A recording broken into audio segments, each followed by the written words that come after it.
Martinmere is one of 10 WWT sites, the Wildfowl and Wetlands Trust. We have 10 sites around the UK. We've got 6 in England, 1 in Scotland, 1 in Northern Ireland and 1 in Wales. We're a wetland conservation organisation, so Martinmere is a 700-acre wetland site. It's a really important site for wildlife, and always has been since the Ice Age. It used to be the biggest lake in England, and the current mere, as we call it, is what's left of that huge great big lake. Lots and lots of birds come here, especially in the winter. We get hooper swans and pink-footed geese which come from Iceland. They've gone back to Iceland for the summer, and now we've got all the summer visitors. Lots of avocets have arrived. We've got some waders passing through on migration at the moment because it's Easter time.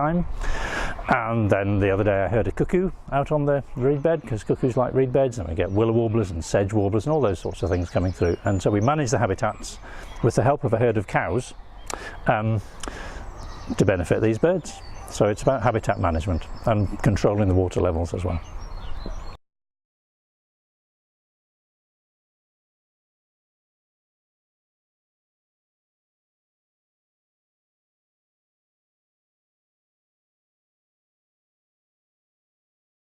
WWT is involved all over the world with lots and lots of conservation projects, including rescuing species from extinction.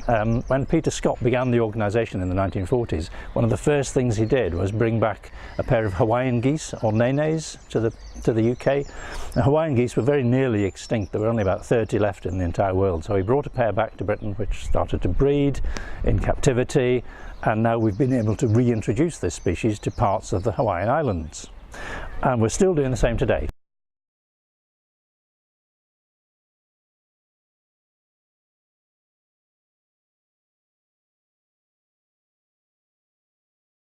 Right, one of Peter Scott's reasons for setting up this organisation the way he did was he wanted WWT to be accessible to people.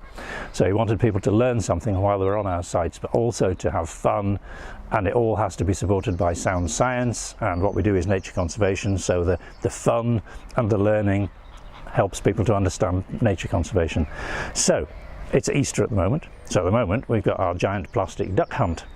So what people do is they have to track down the giant plastic ducks on this trail and write down all their names. They'll find there's one for each letter of the alphabet, apart from one which is missing. That's all they have to do. So it's a really simple activity to get kids exploring the site. And we've linked some of these giant plastic ducks with actual species, including Bayer's pochard, so they can find out a little bit more about the actual conservation work that we do, as well as hunting giant plastic ducks. We have pond dipping on at the moment. We have a craft room open. Of course, we've got the gift shop and the restaurant. We've got a really excellent gift shop and restaurant which people can visit while they're here. So it's a big visitor centre based around nature conservation, but we do lots of engaging activities to try and enable people to have fun while they're here and learn something at the same time.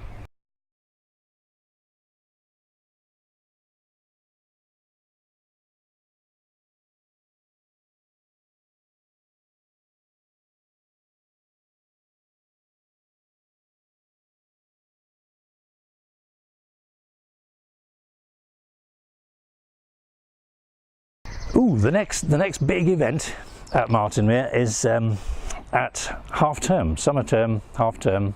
It's the Whitsun holiday, May half term holiday, and that is our Fluffy Duckling Week. One of the things that we do is rearing birds in captivity, sometimes to make sure they don't become extinct in the wild.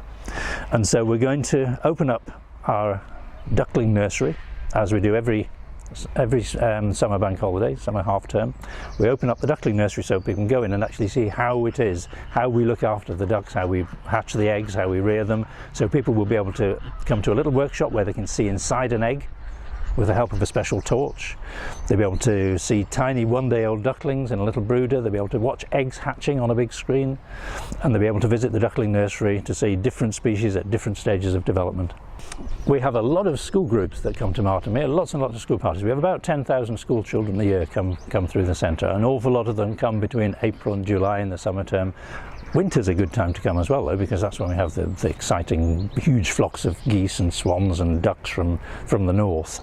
We've got about 20 different educational programmes, guided learning sessions as we call them, which schools do while they're here. Occasionally schools want to do a self-guided visit, but mostly they want our input into an hour of guided learning sessions, which can be based around topics around birds or plants or mammals. We look at themes like adaptation and food chains, ecosystems. We've got a session on the water cycle. Lots and lots of different sessions, all of which fit in with the science curriculum, also geography and the history visits as well for schools. We open up our Roundhouse Village so we can do Vikings or Saxons or Celts and Romans or early Celts. And so about 10,000 school children a year come here, and we're always looking for more. More children are always welcome. It's always nice when we get a new school.